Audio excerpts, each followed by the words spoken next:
Hi friends, എല്ലാവർക്കും PSC ബേസിക്സിലേക്ക് സ്വാഗതം. ഇന്ന് നമ്മൾ ഡിസ്കസ് ചെയ്യാൻ പോകുന്നത് ഭരണഘടനയുടെ ആമുഖത്തെ പറ്റിയാണ്. ഇതുവരെയും എൻ്റെ ചാനൽ സബ്സ്ക്രൈബ് ചെയ്യാത്ത കൂട്ടുകാരുണ്ടെങ്കിൽ ഈ ചാനൽ ഒന്ന് സബ്സ്ക്രൈബ് ചെയ്യണം. കൂടാതെ ആ ബെൽ ബട്ടൺ കൂടി പ്രസ് ചെയ്താൽ ഞാനിടുന്ന വീഡിയോസിൻ്റെ നോട്ടിഫിക്കേഷൻസ് നിങ്ങൾക്ക് കറക്റ്റ് ലഭിക്കുന്നതായിരിക്കും.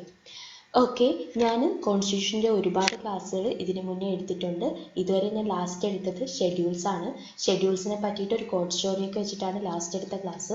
നിങ്ങൾക്ക് ഇതുവരെ എൻ്റെ ക്ലാസ്സുകൾ ലഭിച്ചിട്ടില്ലെങ്കിൽ താഴെ ഡിസ്ക്രിപ്ഷൻ ബോക്സിൽ ഞാൻ അതൊക്കെ ഇട്ടേക്കാം. ഓക്കെ, നമുക്ക് ഇന്നത്തെ ക്ലാസ് സ്റ്റാർട്ട് ചെയ്യാം. First, what is the meaning of preamble? എന്താണ് പ്രിയാമ്പിൾ? നമ്മുടെ കോൺസ്റ്റിറ്റ്യൂഷൻ്റെ ആമുഖത്തെ പറയുന്നതാണ് പ്രിയാമ്പിൾ എന്ന്. ഇൻട്രൊഡക്ഷനെ പറയുന്ന പേരാണ് പ്രിയാമ്പിൾ എന്ന്. ഇനി നമ്മുടെ കോൺസ്റ്റിറ്റ്യൂഷനിൽ പ്രിയാമ്പിളിൻ്റെ ആവശ്യം എന്താണ്? നമ്മുടെ കോൺസ്റ്റിറ്റ്യൂഷനിൽ എന്തൊക്കെയാണ് പറഞ്ഞിട്ടുള്ളത്? നമ്മുടെ കോൺസ്റ്റിറ്റ്യൂഷനിൽ പറഞ്ഞിരിക്കുന്ന ഫണ്ടമെൻ്റൽ വാല്യൂസ് എന്താണ്? ബേസിക് ഫിലോസഫി എന്തെല്ലാമാണ്? ഇതിനെക്കുറിച്ചെല്ലാം ഡിസ്ക്രൈബ് ചെയ്യുന്ന ജസ്റ്റ് ഒരു സമ്മറിയാണ് എന്ത്? നമ്മുടെ കോൺസ്റ്റിറ്റ്യൂഷൻ്റെ പ്രിയാമ്പിൾ.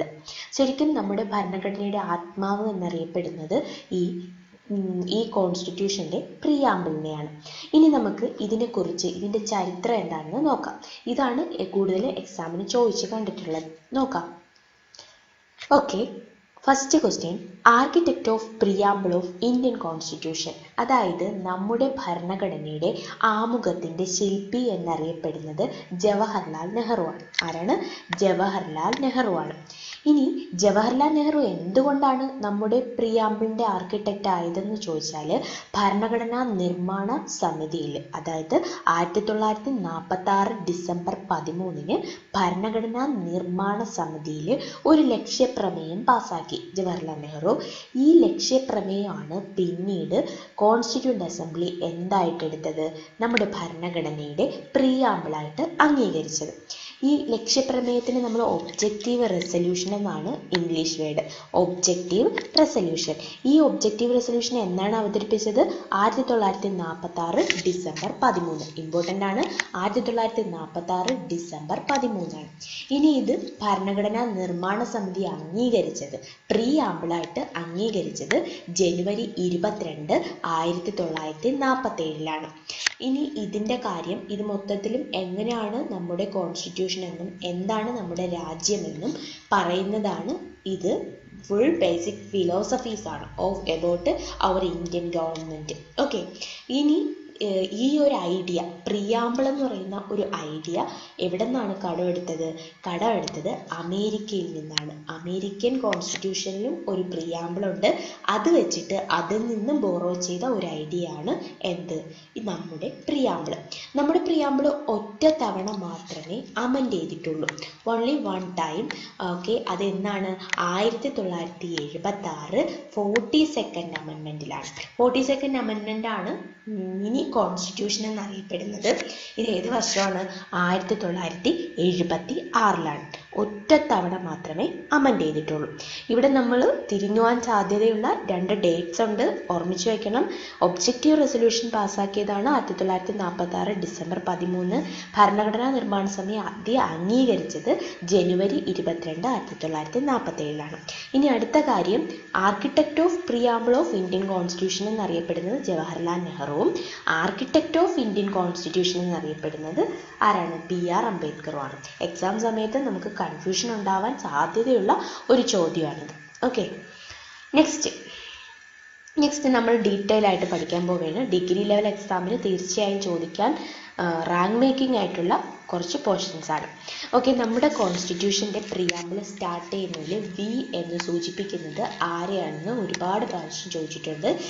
ആ വി എന്ന് ഉദ്ദേശിക്കുന്നത് ദ പീപ്പിൾ ഓഫ് ഇന്ത്യയാണ്. ഓക്കെ, പീപ്പിൾ ഓഫ് ഇന്ത്യയാണ് വി എന്ന് ഉദ്ദേശിക്കുന്നത്, ദ പീപ്പിൾ ഓഫ് ഇന്ത്യ. ഇനി ഇതിനകത്ത് പറയുന്നത് നമ്മുടെ ഇന്ത്യക്ക് പ്രത്യേകതയുണ്ട്. നമ്മുടെ സോവറീനാണ്, സോഷ്യലിസ്റ്റാണ്, സെക്കുലർ, ഡെമോക്രാറ്റിക്, റിപ്പബ്ലിക്. ഇത് ഒരുപാട് എക്സാമിനും ഇതിൻ്റെ ഓർഡർ ചോദിച്ചിട്ടുണ്ട്. ഈ 5 കാര്യങ്ങൾ ഓർഡർ ചോദിച്ചിട്ടുണ്ട്. ഒരു കാര്യം പ്രത്യേകം മനസ്സിലാക്കിയിരിക്കുക, നമ്മുടെ ഭരണഘടന നിലവിൽ വരുന്ന സമയത്ത് അല്ലെങ്കിൽ ജവഹർലാൽ നെഹ്റുവിൻ്റെ ലക്ഷ്യപ്രമേയത്തിൽ പറയുമ്പോൾ ഈ 3 കാര്യം മാത്രമേ പറയുന്നുള്ളൂ. ഏതൊക്കെ? Sovereign, democratic, republic. ഇത്രയും കാര്യം മാത്രം. 1976 42nd അമെൻമെൻറ്റ് പ്രകാരമാണ് സോഷ്യലിസ്റ്റ്, സെക്കുലാർ തുടങ്ങി വേർഡ്സ് ഈ നമ്മുടെ പ്രിയാമ്പിളിലേക്ക് ആഡ് ചെയ്തത്. ഓക്കെ, സോഷ്യലിസ്റ്റ്, സെക്കുലാർ എന്ന വേർഡ്സ് ആഡ് ചെയ്തത് എപ്പോഴാണ്? 1976 42nd അമെൻമെൻറ്റ് പ്രകാരമാണ്. ഇനി ഇതിനകത്ത് പറയുന്ന ജസ്റ്റിസ്, ഓക്കെ, സോഷ്യൽ നീതി, ന്യായം ഉള്ള ഒരിതാണ് എന്ന് പറയുന്നുണ്ട്, സോഷ്യലി, എക്കണോമിക് ആൻഡ് പൊളിറ്റിക്കലായിട്ട്. ഇനി ഇമ്പോർട്ടൻ്റ് ആയിട്ടുള്ള പോയിന്റ് എന്ന് പറയുന്നത് ലിബർട്ടി, ഈക്വാലിറ്റി, ഫ്രട്ടേണിറ്റി, അതായത് സ്വാതന്ത്ര്യം, സമത്വം, സാഹോദര്യം. ഇത്രയും കാര്യങ്ങൾ, ഈ 3 കാര്യങ്ങളും നമ്മൾ കടമെടുത്തിരിക്കുന്നത് ഫ്രഞ്ചിൽ നിന്നാണ്. ഫ്രഞ്ച് കോൺസ്റ്റിറ്റ്യൂഷനിൽ നിന്നും എടുത്തതാണ് ലിബർട്ടി, ഇക്വാലിറ്റി, ഫ്രട്ടേണിറ്റി. ഇനി ഇതിനകത്ത് പറയുന്നത് November 1 26th day of November 1949, അതായത് നവംബർ 26 1949 ഭരണഘടനാ നിർമ്മാണ സമിതി ഭരണഘടനയെ അംഗീകരിച്ചത്. സോ അന്നാണ് ഇത് അഡോപ്റ്റ് ചെയ്ത. ആ ഒരു ഒറ്റ ഡേറ്റ് മാത്രമേ നമ്മുടെ കോൺസ്റ്റിറ്റ്യൂഷനിൽ പറയുന്നുള്ളൂ. ഏതാണ്? 26th നവംബർ 1949 എന്ന ഡേറ്റ് മാത്രമേ പറയുന്നുള്ളൂ. ഇനി അടുത്തത്, ഇനി ഒരു കാര്യം കൂടെ ഉണ്ട്. ഇതിനകത്ത് ഇൻറ്റഗ്രിറ്റി, യൂണിറ്റി ആൻഡ് ഇൻറ്റഗ്രിറ്റി എന്ന് പറയുന്നത് പിന്നീട് കൂട്ടിച്ചേർത്തതാണ്. ഒബ്ജക്റ്റീവ് റെസൊല്യൂഷനിൽ ഇല്ലാത്തതാണ് ഈ യൂണിറ്റി ആൻഡ് ഇൻറ്റഗ്രിറ്റി. ഇതും നമ്മുടെ 1976 42nd അമെൻമെൻറ്റ് പ്രകാരം കൂട്ടിച്ചേർത്തതാണ്, unity and integrity of the nation എന്ന് പറയുന്നത്. ഓക്കെ, ഇനി ഇതിനകത്ത് സ്ഥിരം ചോദിച്ചു വരുന്ന ഒരു ക്വസ്റ്റ്യൻ ആണ് ഈ 5 വേർഡ്സിൻ്റെ, അതായത് സോവറിൻ, സോഷ്യലിസ്റ്റ്, സെക്കുലാർ, ഡെമോക്രാറ്റിക്, റിപ്പബ്ലിക്കിൻ്റെ ഓർഡർ എങ്ങനെയാണ് നമ്മുടെ കോൺസ്റ്റിറ്റ്യൂഷനിൽ പറയുന്നതെന്ന്. അതിൻ്റെ ഓർഡർ പഠിക്കാനായിട്ട് ഒരു കോഡുണ്ട്, നമുക്ക് നോക്കാം. സോവ്, സൂസി, ഡോക്ടർ. എന്താണ്? സോവ്, സൂസി, ഡോക്ടർ. ഇത് പഠിക്കുന്നത് ഫസ്റ്റ് സോവ് എന്ന് ഉദ്ദേശിക്കുന്നത് ആരെയാണ്? സോവറിൻ ആണ്. ആദ്യത്തെ സൂസിയുടെ സോ. ഓക്കെ, ഫസ്റ്റ് സോഷ്യലിസ്റ്റ്, സെക്കുലാർ, ഡോക്ടറിന്റെ ഡി ആരാണ്? Democratic, 6 republic. സോവ്, സൂസി, ഡോക്ടർ. സോവ്, സൂസി, ഡോക്ടർ. മറക്കണ്ട, സോവ്, സൂസി, ഡോക്ടർ. ഓക്കെ, ഇനി ഇത്രയാണ് ഇതിനകത്തുള്ളത്. എല്ലാവർക്കും ഈ വീഡിയോ ഇഷ്ടപ്പെട്ടു എന്ന് ഞാൻ വിചാരിക്കുന്നു. ഇനി ഒരു കാര്യം കൂടെ ഉണ്ട്. ഈ പ്രിയാമ്പിളിനെ ഒരുപാട് ആൾക്കാർ പല രീതിയിൽ വിശേഷിപ്പിച്ചിട്ടുണ്ട്. അടുത്ത ക്ലാസ്സിൽ നമുക്ക് അത് ഒരുപാട് കോഡുകൾ ഉപയോഗിച്ച് പഠിക്കാം. കാരണം അത് ഒരുപാട് കൺഫ്യൂഷൻ ഉണ്ടാക്കുന്നതാണ്. ഓക്കെ, അപ്പോൾ ഒരുപാട് കോഡുകൾ ഉപയോഗിച്ച് നമുക്കത് പഠിക്കാം. ഓക്കെ, അപ്പോൾ എല്ലാവർക്കും എൻ്റെ താങ്ക് യു. ഇനി നിങ്ങൾ തീർച്ചയായിട്ടും ഈ ചാനൽ സബ്സ്ക്രൈബ് ചെയ്യണം. ഓക്കെ, കൂടാതെ ബെൽ ബട്ടൺ കൂടി പ്രസ് ചെയ്യണം. നിങ്ങളുടെ ഫ്രണ്ട്സിനും ഈ വീഡിയോസ് ഷെയർ ചെയ്യണം. Okay, thank you.